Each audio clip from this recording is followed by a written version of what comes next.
দোয়ারা বাজারে হেফাজতের ইসলামের পক্ষ থেকে সংবাদ সম্মেলনে কুরআনের অবমাননার সঙ্গে জড়িত ও উস্কানিদাতাদের দৃষ্টান্তমূলক শাস্তি এবং সকলকে শান্ত থাকার আহ্বান।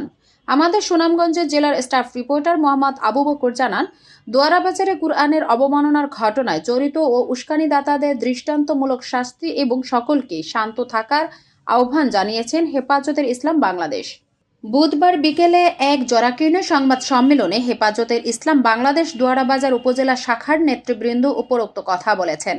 এ সময় লিখিত বক্তব্যের উপজেলা হেফাজতের ইসলামের সাধারণ সম্পাদক মাওলানা আবুল কালাম আজাদ বলেন, আমাদের শান্তিপূর্ণ দোয়ারা বাজার এলাকাকে অশান্ত করে তোলার অপরাধে এবং কুরআনের অবমাননার ঘটনায় জড়িত উগ্রবাদী হিন্দু আকাশ দাসকে রিমান্ডে নিয়ে তার ইন্ধন দাতাসহ রিঙ্কু দাসকে অবিলম্বে গ্রেফতার করে দৃষ্টান্তমূলক শাস্তির ব্যবস্থা করতে হবে।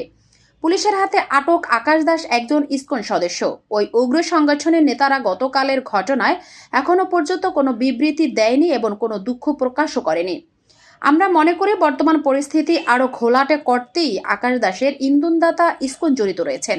অপরদিকে ওই ঘটনায় হিন্দু ধর্ম অবলম্বীদের মন্দির কিংবা ঘর বাড়ি ও দোকানপাটের কোনো রকম হামলা ভাঙচুর এবং ক্ষতি সাধন থেকে বিরত থাকতে সকলের প্রতি অনুরোধ জানাই।